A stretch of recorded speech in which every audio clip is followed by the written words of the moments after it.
The quiet killer. No one took seriously. Joachim Kroll was never seen as a threat. He was small, socially awkward, and intellectually limited. A man people ignored rather than feared.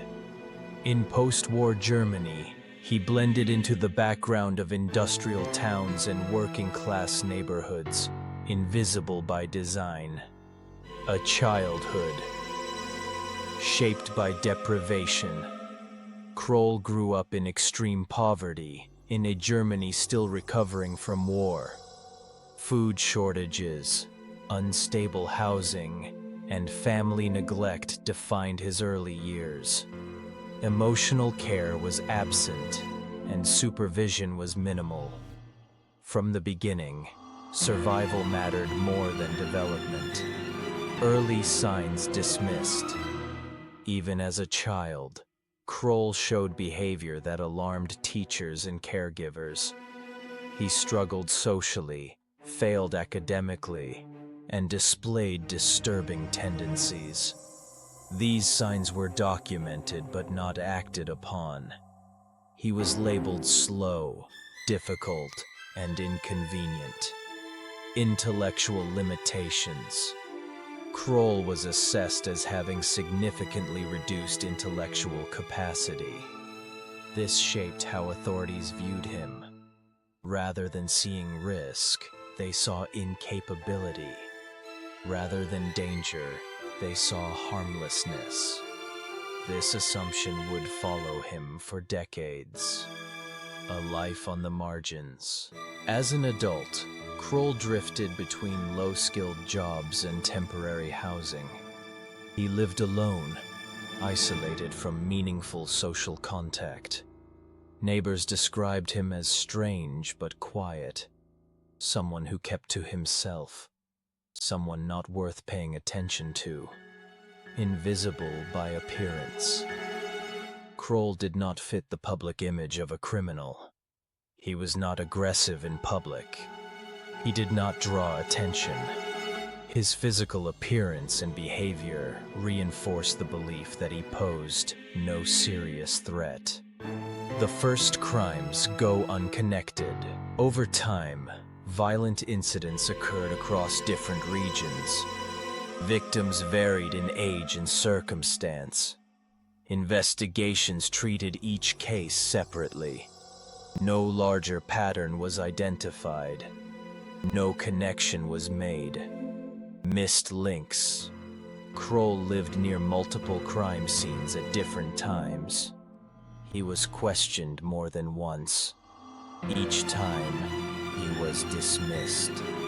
His intellectual limitations were interpreted as proof of innocence, rather than a factor requiring closer scrutiny. Systemic underestimation. Authorities underestimated Kroll repeatedly. His low intelligence and passive demeanor led to reduced suspicion.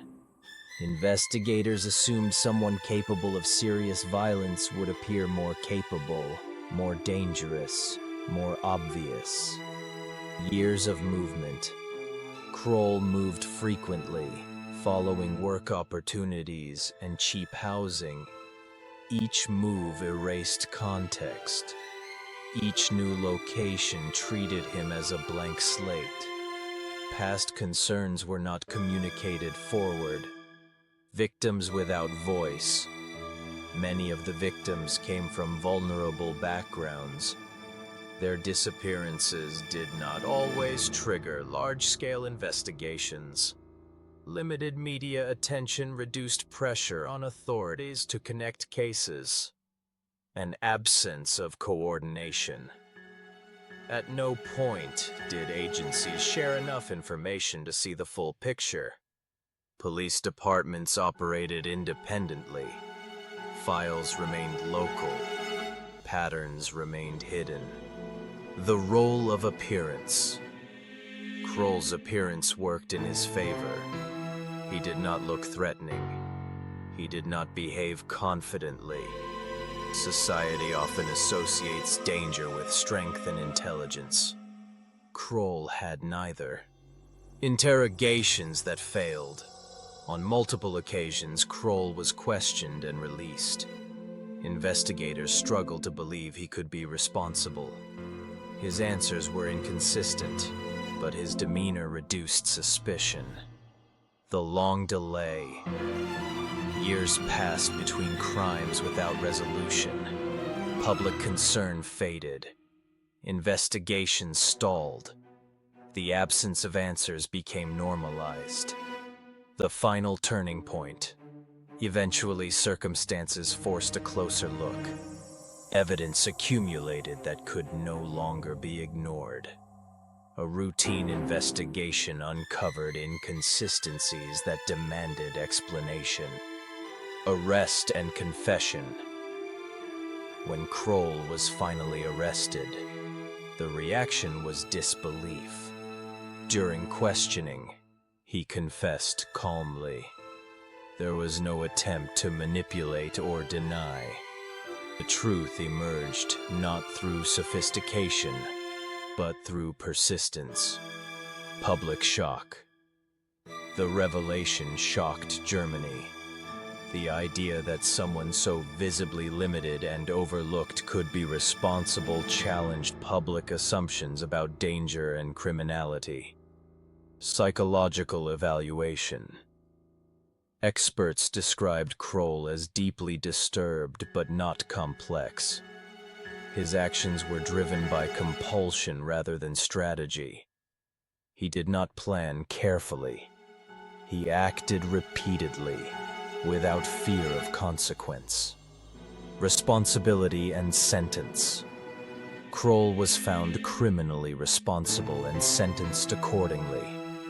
The court acknowledged both his mental limitations and the severity of his crimes.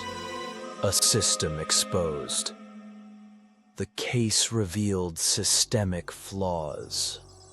Authorities had equated weakness with harmlessness, intelligence with danger. These assumptions proved fatal. Lessons ignored too long. Warning signs existed. Opportunities for intervention were missed. Investigations failed not because of lack of evidence, but because of lack of belief. Why this case matters. Joachim Kroll's story challenges stereotypes. Danger does not always look dangerous. Violence does not always announce itself. Sometimes it hides behind assumptions. Final thoughts. This was not a story of brilliance or deception. It was a story of neglect, underestimation, and institutional blindness. A reminder that ignoring someone does not make them harmless.